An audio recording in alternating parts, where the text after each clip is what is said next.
10 countries that are impossible to conquer.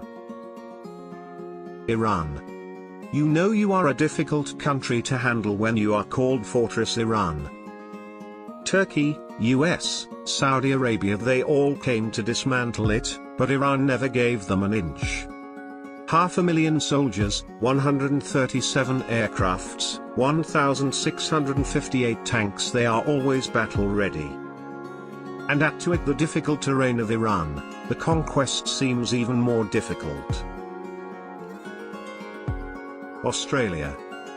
Australia is 11,000 kilometers away from any nearest military power nation, Japan.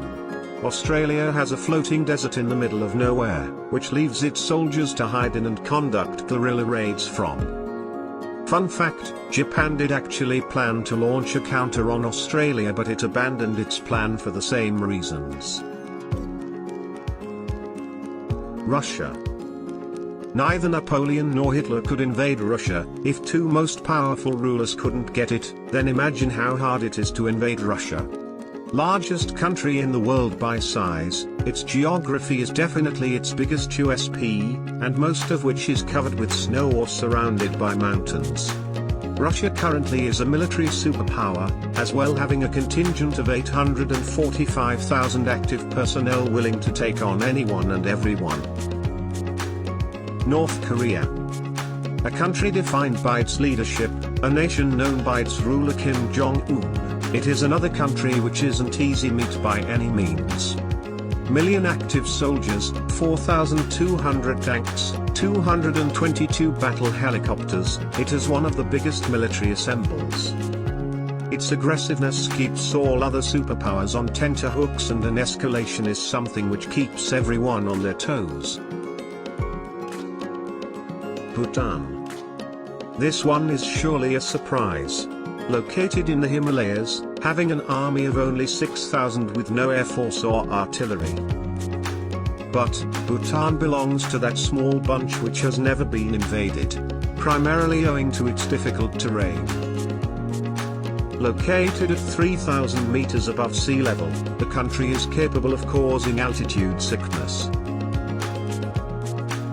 Israel.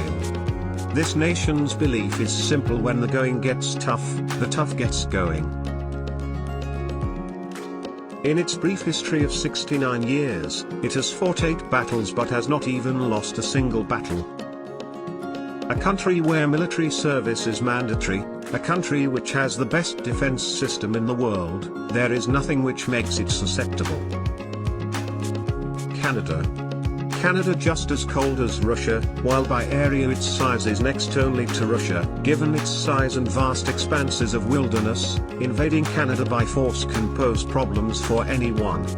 To add insult to injury, defense budget of Canada is a whopping $21.6 billion, so its military rank of 25 in the world doesn't cut much ice. Don't go by their polite nature, they would readily get even to play tough with you. A highly skilled army of 95,000 soldiers, Canada is a hard nut to crack.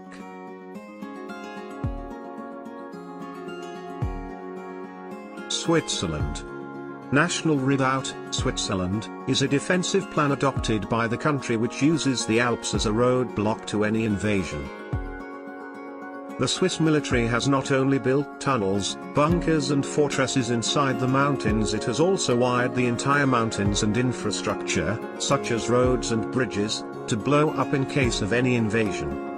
This will cause the invading party to waste time and energy in finding proper entry routes into the country.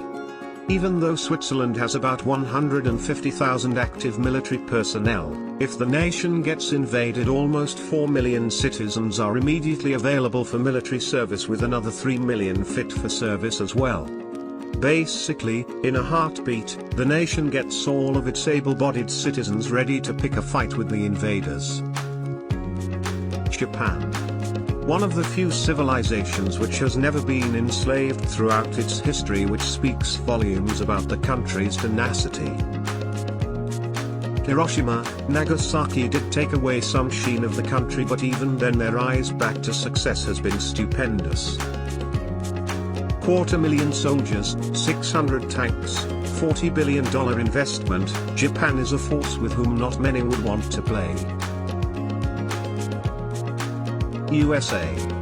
You make a list of most difficult countries to invade, so naturally it had to have the USA in it, right?